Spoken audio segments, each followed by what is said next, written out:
Coucou les amis, c'est Aurélie du blog Dans l'âme du monde. Et aujourd'hui, une petite graine d'inspiration pour vous parler du thème de la peur de l'inconnu. C'est une thématique qui est vraiment très présente chez toutes les personnes qui ont des rêves et qui ont envie de les réaliser.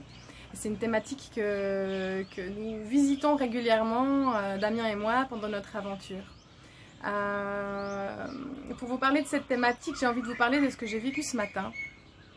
Parce que nous sommes actuellement en Thaïlande avec des amis et puis aujourd'hui nous sommes allés dans la jungle pour la première fois. Et donc voilà, nous sommes arrivés dans ce lieu qui est un lieu absolument pas touristique, qui est fréquenté par les rangers et par principalement des photographes, des ornithologues, voilà, des spécialistes de la faune et de la flore. Et donc il y avait très très peu de monde. Et puis on arrive dans ce milieu qui est un milieu complètement inconnu, c'est-à-dire que nous ne connaissons ni les plantes, ni les animaux, ni les insectes qui se trouvent ici. En plus de ça, nous sommes seuls. On voit les rangers, on se dit ah ça pourrait être sympa de partir avec les rangers parce que avec un ranger qui puisse nous guider, nous présenter, peut-être nous amener là où il y a des animaux. Et puis intérieurement je me dis ce serait super parce que les rangers ils savent comment réagir si on se retrouve en face d'un éléphant ou en face d'un tigre. Mais voilà, les rangers aujourd'hui ne travaillaient qu'avec des étudiants et donc n'étaient pas disponibles pour nous. Donc, mais ils nous ont dit, voilà, vous pouvez prendre ce chemin, allez-y. Et donc on est parti sur le chemin, donc, avec mon petit de 2 ans sur le dos et mon grand de 7 ans brave qui avançait devant nous. Et nous entrons donc dans cette jungle et voilà, on commence à entendre des sons complètement inconnus. Peut-être que vous pouvez en entendre quelques-uns, parce que là je ne suis pas dans la jungle, je suis dans un jardin, dans la campagne, mais il y a des tas d'oiseaux, dont la plupart je ne sais pas le nom, et c'est très très très très intéressant et très beau. Et donc quand on entre dans la jungle, on commence à entendre des tas de sons. On commence à entendre des oiseaux, on entend des insectes, on entend plein de choses. Et puis c'est génial, c'est vraiment excitant, on est dans un milieu complètement nouveau, c'est extraordinaire, ça donne envie, il y a de la curiosité. Moi je me suis sentie vraiment comme une petite fille qui découvre quelque chose d'extraordinaire. Il y a des lianes, il y a des plantes, des troncs d'arbres qui montent comme ça en faisant des tortillons dans tous les sens. Il y a des racines, il faut passer par-dessus, il faut passer par-dessous. Il y a des bambous cassés en travers du chemin. C'est vraiment c'est une réserve, donc il n'y a pratiquement rien qui n'est fait pour entretenir le chemin, si ce n'est que voilà, le passage est assuré. Donc c'est en même temps hyper excitant, c'est hyper motivant, voilà, on découvre quelque chose. Et en même temps, il y a cette question, qu'est-ce qu'on va voir comme animaux? Est-ce qu'on va voir des gibbons? C'est des singes qui sont ici, qui sont absolument merveilleux. J'espère. Et puis en même temps, on sait qu'il y a des éléphants qui sont là. On sait qu'il y a des tigres, on sait qu'il y a même des ours dans cette jungle. Alors, évidemment que c'est extrêmement rare d'en voir. Et puis que c'est les premiers à partir quand ils entendent des bruits humains. Donc il y a très très peu de chances de voir ce genre d'animaux. Pareil pour les serpents. Voilà, donc ça, c'était pas tellement une peur, mais par contre, on sait qu'on peut voir des éléphants. Et en même temps, il y a cette grande envie de voir des éléphants, de voir des éléphants sauvages. Waouh, ce serait tellement extraordinaire. Et en même temps, mais qu'est-ce que je fais si je me retrouve en face d'un éléphant? Et donc, il y a un mélange comme ça d'envie et de peur en même temps. Et voilà, on part sur ce chemin. Et donc, au fil du chemin, on entend des tas de sons, on voit quelques oiseaux, on voit des papillons magnifiques. Et puis, waouh, tout à coup, il y a un gibbon. Et quelle rencontre, quel merveilleux animal. C'est vraiment des singes d'une douceur extraordinaire, qui sont avec cette pureté dans la nature, en train de vivre leur vie. C'était vraiment fabuleux, on en a vu tout plein. Et c'était magique de voir ça. Et donc voilà, on continue le chemin et tout à coup, on entend des sons. Et puis des craquements. Et ça, on sait que ça peut tout à fait être des éléphants. Quand il y a des bambous qui se cassent comme ça. Et donc on écoute et puis tout à coup on sent, ça sent l'éléphant. Ça sentait vraiment l'éléphant. Et on entend les bambous qui cassent. Et là, pendant quelques secondes, minutes, j'ai senti mon cœur qui bat. J'ai mes 2 enfants avec moi et je ne sais pas ce qui va se passer. Où est-ce qu'ils sont? Est-ce qu'ils sont en train de venir vers nous? On est sur un tout petit chemin, perdu dans la jungle, tout seul. Et vraiment, il y a une partie de moi qui a eu un peu peur. Donc j'ai rassemblé les affaires, j'étais vraiment prête aux aguets. Mon grand de 7 ans a commencé à avoir peur, voulait partir à toute vitesse. On a dit non, non, non, non, on reste tranquille, on reste calme. On a observé. Et puis rapidement, on s'est rendu compte que les éléphants, c'était bien des éléphants, mais ils étaient quand même assez loin et ils étaient en hauteur. Il y avait une sorte de petite falaise entre eux et nous, avec une grande forêt, et ils étaient à pas moins de 50 mètres, donc il y avait peu de chances qu'ils viennent vers nous. Et en tout cas, ils étaient à une distance qui était vraiment tout à fait sécure.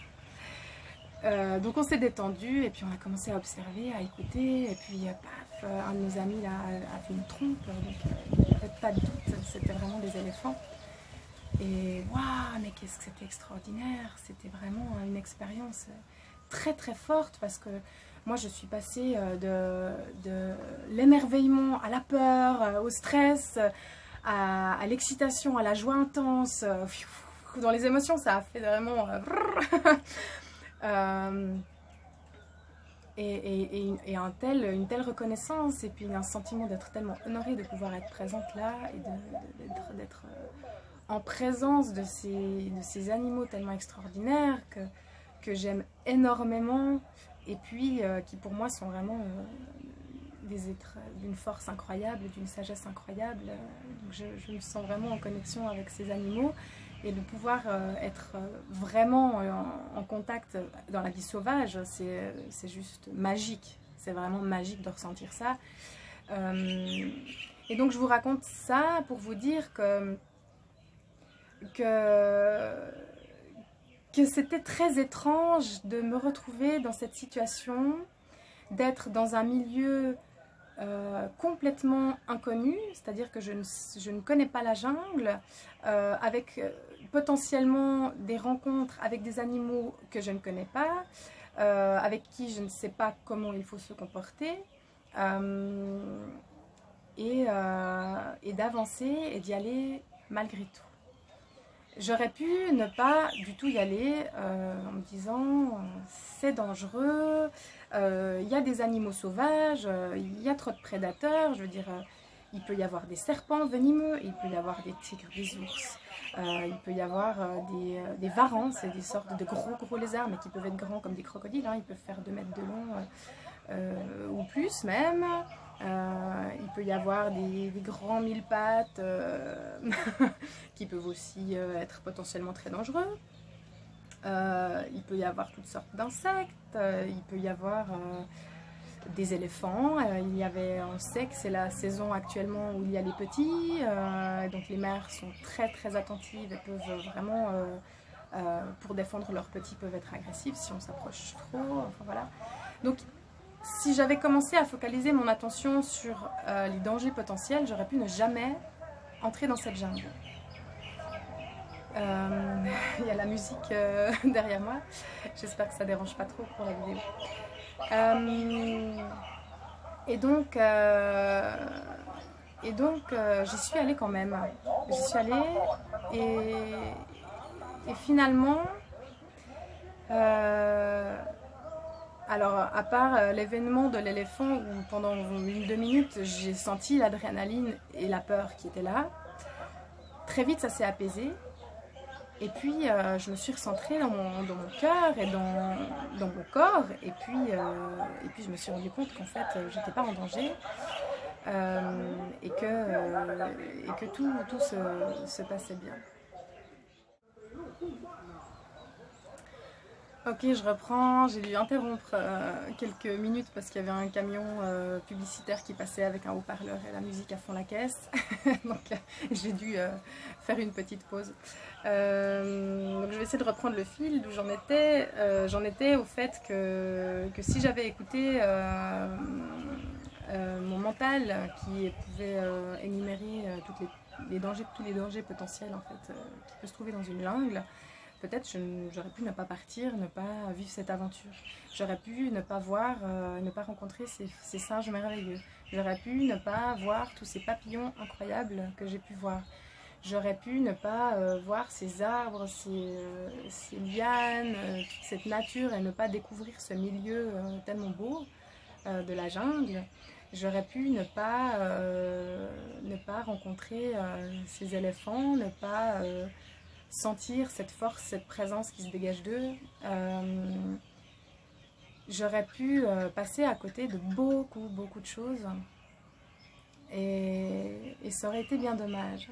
Et puis ce qui est vraiment intéressant, c'est de voir que finalement, si je prends cet exemple des éléphants, c'est qu'il est vraiment très fort, c'est-à-dire que au moment où j'ai entendu les bambous craquer et les sons des éléphants, il y a eu cette peur qui est montée avec toutes les pensées de « Ah là là, peut-être qu'il est tout près, peut-être qu'il vient vers nous, peut-être qu'il y aura des petits, peut-être qu'ils vont se sentir menacés, peut-être qu'ils vont vouloir nous charger. » Ça s'est passé en très peu de secondes, mais ça s'est passé dans ma tête. J'ai eu tout à coup toutes ces pensées qui sont venues, qui sont finalement des croyances qui sont là à l'intérieur de ma tête depuis toujours. Enfin voilà, de par les documentaires que j'ai pu voir, de par tout ce qu'on sait sur les éléphants, de ce qu'on nous a eu dit aussi dans des parcs aux éléphants où on a pu rencontrer les éléphants et où on nous a expliqué beaucoup de choses. Et du coup, toutes ces pensées sont venues dans ma tête. Et au bout de quelques minutes, d'être restée là, c'est-à-dire, ok, je ne vais pas partir en courant, je reste là et j'observe ce qui se passe. J'observe, je vois, j'analyse. Bon, après, il y a des faits qui font que c'est rassurant. Ils sont finalement pas si loin. Ils vivent leur vie. Il y a cette distance, cette hauteur qui fait qu'ils ne vont pas pouvoir passer par là directement. Donc déjà, ça rassure.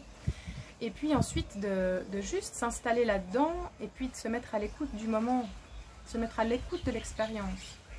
Et de se rendre compte que finalement, tout va bien. Tout va bien.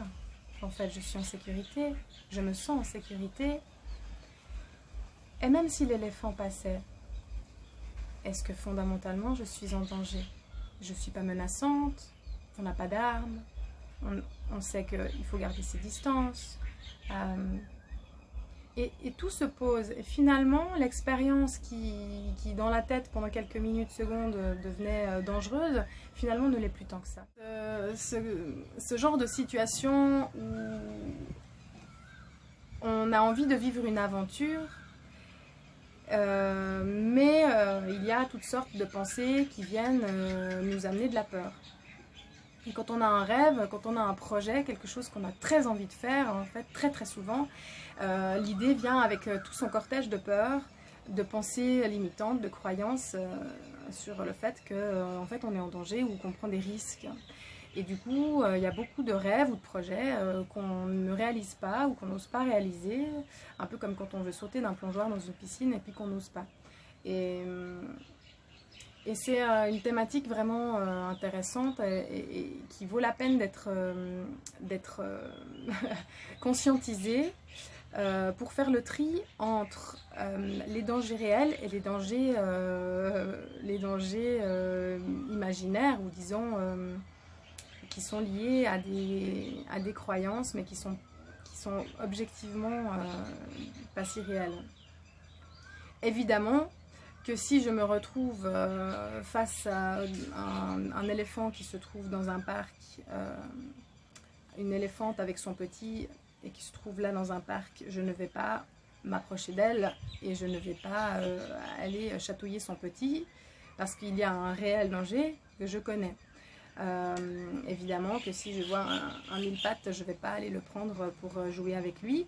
Voilà, quand il y a un danger réel, il y a des réactions et des comportements à avoir qui sont importants. Après, eh bien, quand on se trouve dans une jungle, eh bien, la probabilité de se retrouver nez à nez avec un varan, elle est vraiment petite. Et puis, très souvent, eh bien, on peut le voir d'abord de loin, et puis ne pas s'approcher, prendre un autre chemin, etc. Donc, c'est pour dire que les dangers, on peut les voir venir, et on peut aussi voilà, les contourner quand ils se présentent. Et dans la vie, c'est la même chose. Souvent, on n'ose pas faire les premiers pas vers nos rêves parce qu'on a tout le cortège des peurs qui viennent avec. Et par peur de peut-être qu'il va se passer ça, peut-être qu'il va se passer ci, on n'y va pas. Et c'est dommage parce qu'en fait, on manque beaucoup de choses en écoutant ces peurs-là. Nous, quand on a décidé de partir en voyage, eh bien, au départ, il y avait tout un cortège de peurs, de pensées, de croyances liées au fait de quitter notre maison, de quitter notre travail, notre activité rémunératrice, de ne plus avoir de rentrée d'argent, de ne plus avoir de lieu de vie fixe.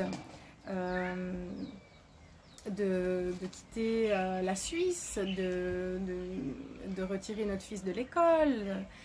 Il y a énormément de choses en fait qui, pendant un certain temps, nous ont mis beaucoup de doutes et qui nous ont fait nous dire mais est-ce que vraiment on a raison? Est-ce que c'est une bonne idée? Et si quand on rentre, on ne retrouve plus le moyen de gagner de l'argent? Et si quand on rentre, on ne sait plus où habiter? Et si? En fait, ce qu'il y a, c'est qu'on ne sait pas ce qui va se passer dans une année, dans 2 ans. On ne peut pas savoir. On ne peut pas savoir ce qui va se passer pendant l'aventure non plus.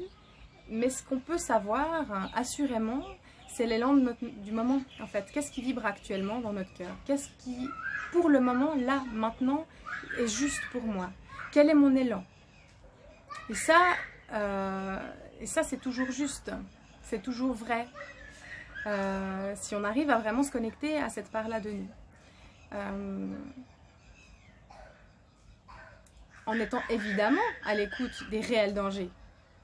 Mais en n'écoutant pas trop les potentiels dangers peut-être que l'ego va nous mettre sur le chemin. En tout cas, va nous mettre dans notre tête pour nous faire douter et pour nous faire reculer, tout simplement parce qu'il a très très peur qu'il nous arrive quelque chose, ce qui est bien normal. Et c'est important d'écouter aussi cette voix-là et de faire la part des choses entre les réels dangers qu'on peut éviter et du coup on va adapter le projet pour ne pas se mettre en danger, rester toujours dans une zone de sécurité suffisante. Et en même temps, d'oser traverser les peurs et d'oser se mettre dans le flux du vivant qui nous invite à vivre des expériences, à prendre des risques, à sortir de notre zone de confort.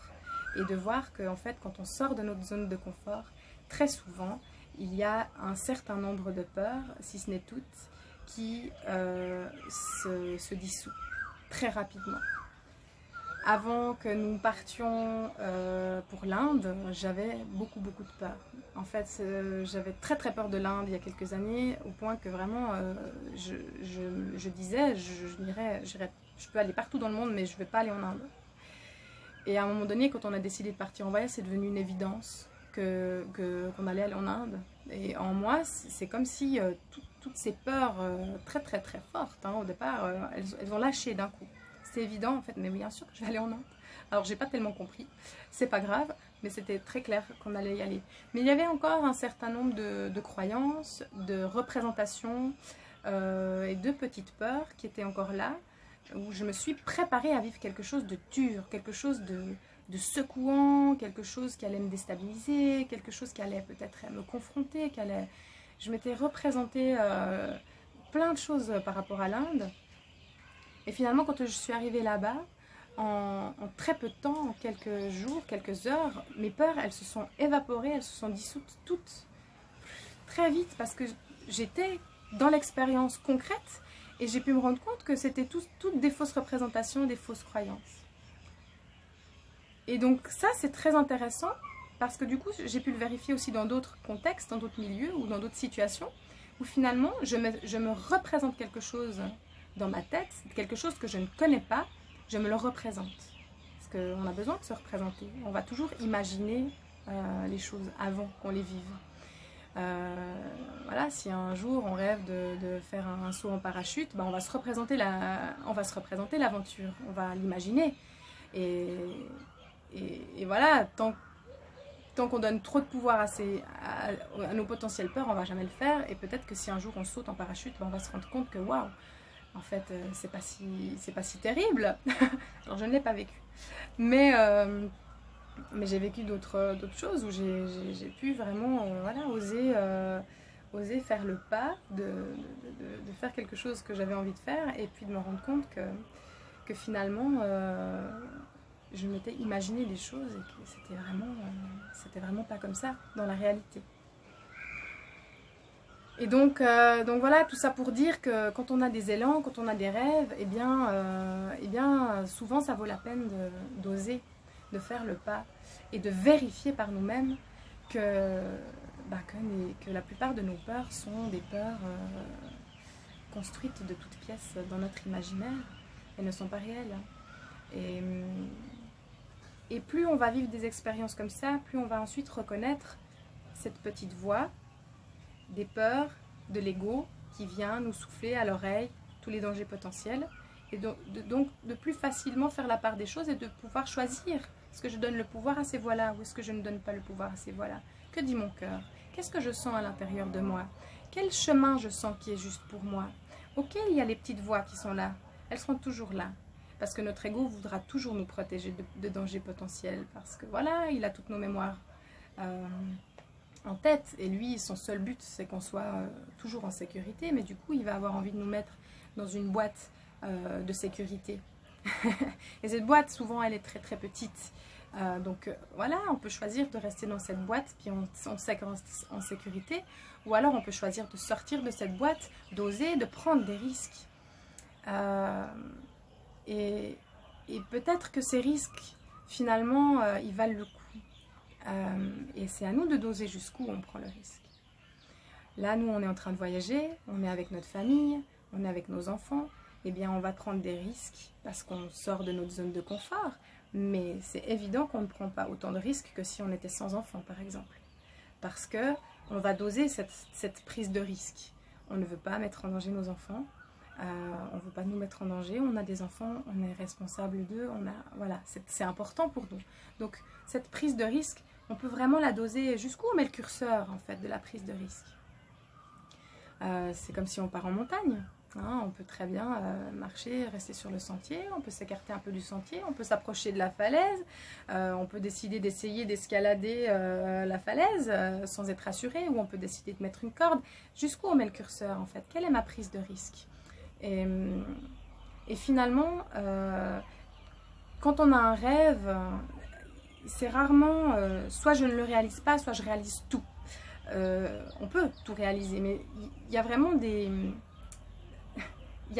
niveaux, il y a comme des marches d'escalier ou un curseur qu'on peut doser, qu'on peut décider, voilà, je commence par un tout petit pas, puis je regarde ce qui se passe. Ah, ça va en fait, je suis pas si en danger que ça s'est bien passé, peut-être que je peux faire un pas de plus, etc.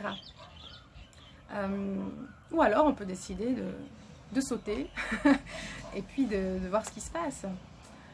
C'est à chacun de sentir et on a tous notre boussole intérieure pour sentir et puis pour faire les choix qu'on a envie de faire. Donc voilà, petit partage sur la peur de l'inconnu.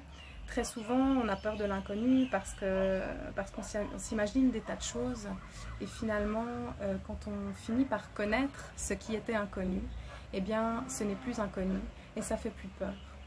Et je suis très heureuse de vivre ça. Je suis très heureuse de cheminer sur la planète et puis de pouvoir avoir la chance de rencontrer des cultures différentes, de pouvoir rencontrer des lieux différents, des climats différents, des paysages différents, et puis d'aller à la rencontre de cet inconnu pour me rendre compte que en fait, l'inconnu est magnifique dans 99% des cas.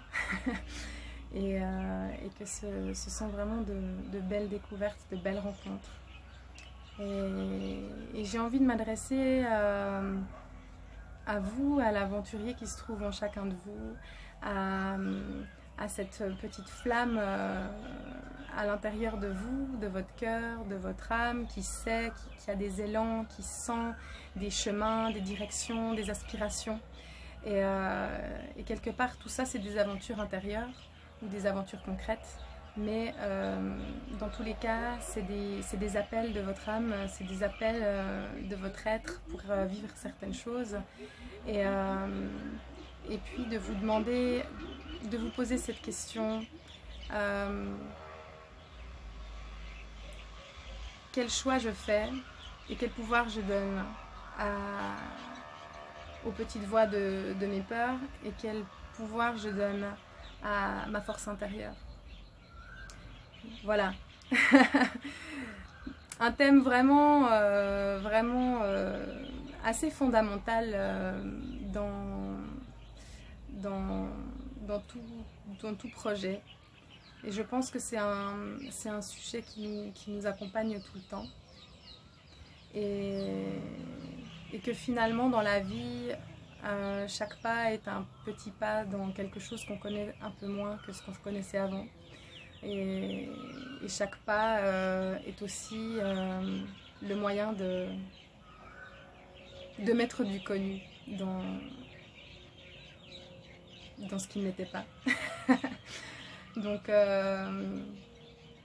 c'est intéressant. Cette zone de confort, en fait, on ne la quitte jamais, on l'élargit sans arrêt. Et c'est très beau. C'est très beau parce que ça amène toujours plus de magie dans notre vie. Et je vous souhaite toujours plus de magie dans votre vie. Merci de m'avoir écouté. Je me réjouis de continuer à partager avec vous au fil du chemin des graines d'inspiration. Et je vous souhaite une merveilleuse journée ou soirée, selon l'heure qu'il est chez vous. À très bientôt.